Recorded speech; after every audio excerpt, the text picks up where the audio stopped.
En 1986, alors que la culture surf commençait tout juste à s'enraciner sur la côte atlantique, Patrick Lataste ouvrait les portes de Tutti Frutti, un petit surf shop au cœur du Cap Ferret. 40 ans plus tard, ce lieu est devenu bien plus qu'une simple boutique. C'est une véritable institution, le plus ancien surf shop de la presqu'île, témoin de l'évolution du surf, des générations de passionnés et de l'esprit unique du Ferret. Patrick revient sur l'histoire de Tutti Frutti, ses débuts, ses moments marquants et ce qui fait encore aujourd'hui l'âme de son surf shop. Plongeons ensemble dans ce récit authentique à travers ses souvenirs et sa vision d'un métier passion.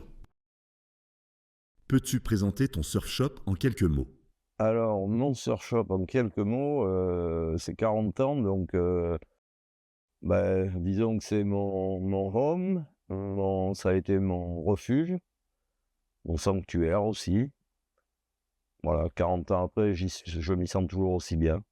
Depuis combien d'années existe-t-il ? Alors, le shop, on l'a ouvert en 1986, le 1er mai. Pourquoi ce nom ? Alors, Tutti Frutti, c'est très simple. Le surf shop a pu s'ouvrir grâce à l'amitié que j'avais avec un garçon qui s'appelle Philippe Lopez.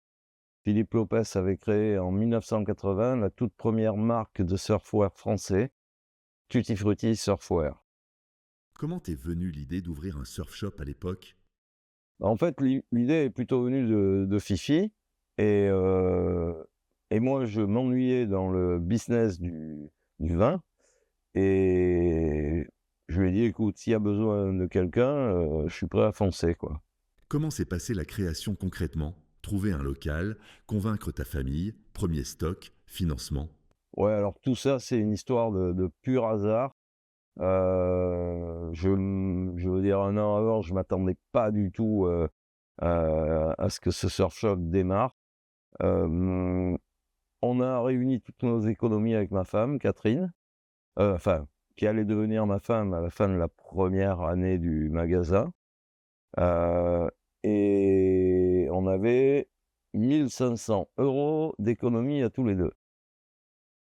Et l'aide, évidemment, de Tutti Frutti, la marque, qui nous a introduits auprès de fournisseurs qui, malgré comment dire, notre nouveauté, ont accepté de nous faire confiance et de nous faire des conditions de paiement. Voilà. Quels ont été les plus gros défis que tu as dû surmonter au début ? Finalement, énormément financier. Parce que quand tu démarres avec 1500 balles, je veux dire, même à l'époque, c'est juste, c'est juste tellement léger que tu te retrouves à faire une saison, à te dire: «Waouh, finalement ça démarre pas si mal», et puis tu arrives à fin septembre, il faut vite trouver du boulot parce qu'il y a pas un rond, quoi. L'atmosphère de ton surf shop a-t-elle changé depuis tout ce temps ?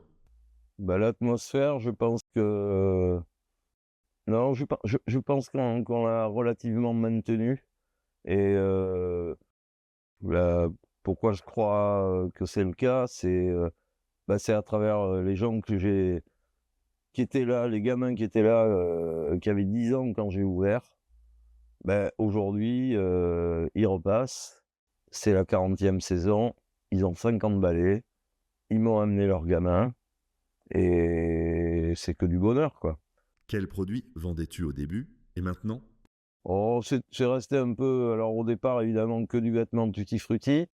Malheureusement, en 1990, ils ont dû cesser leur activité. Et là, il a fallu que je me retourne et que j'aille frapper à la porte d'autres fournisseurs du monde du surf. Et je suis toujours parti sur l'optique, par contre, ensuite, de devenir un multimarque et non pas le magasin d'une seule marque. As-tu une anecdote marquante à partager sur un client ou une journée spéciale dans ton shop ? Alors, c'est l'arrivée d'un gros 4x4 vitre teintée devant le magasin. Je me dis, tiens, on était au mois de novembre presque, puisque c'était les vacances de la Toussaint, et vitre fumée, donc soudain je vois jaillir ma fille qui me dit, papa, regarde qui je t'amène. Et en fait, est descendu de la voiture Kelly Slater et sa compagne. Voilà. Et moi, Kelly Slater, évidemment, Je l'ai suivi, il avait 10 ans que déjà je le suivais, vu notre différence d'âge et voilà. Donc ça a été marquant et surtout, dans le sens où, ce gars-là, bah, porte sur son visage la personne qu'il est. Voilà. Comment as-tu vu évoluer la pratique du surf en France depuis tes débuts? Waouh! Ah ben, plus, comment dire? Plus on s'est retrouvé avec du monde à l'eau et avec des gens qui prenaient du niveau, évidemment, c'était plus facile pour ceux qui arrivaient derrière de prendre encore plus de niveau.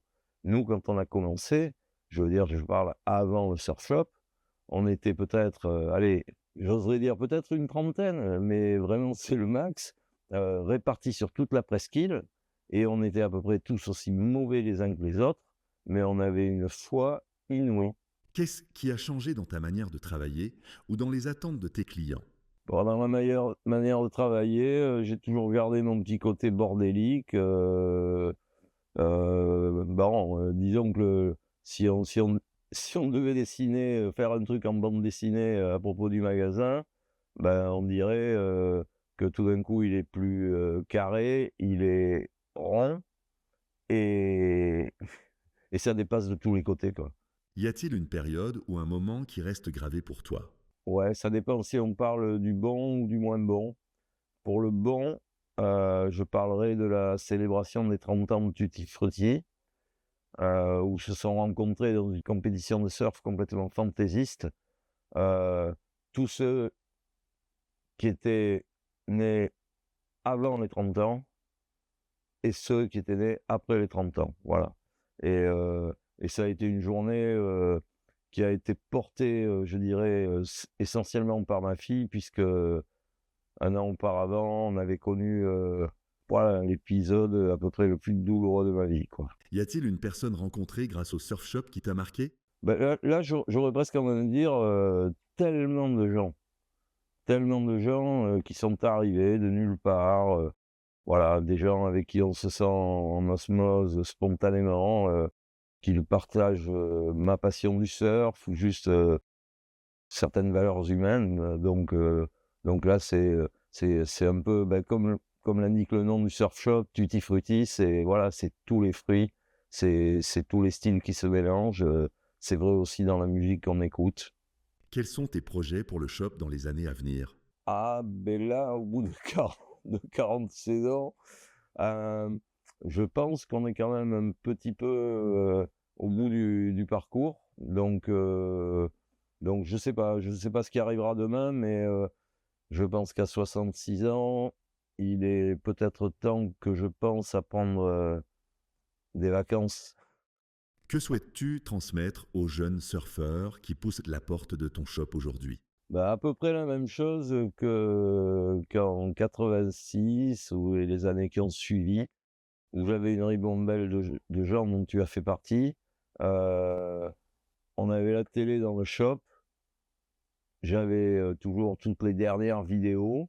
On n'avait pas le téléphone, on n'avait pas internet, on n'avait que dalle et moi, avoir cette ribambelle de gamins qui étaient assis sur le parquet, dans le magasin avec consigne évidemment de se lever si des clients arrivaient, heu, bah, ça c'est juste, c'est du pur bonheur, quoi.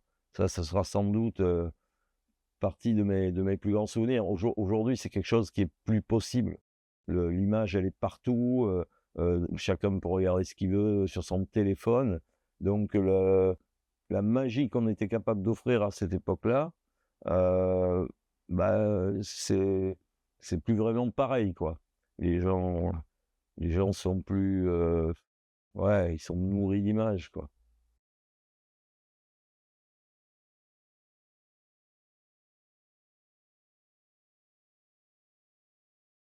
Un dernier petit mot?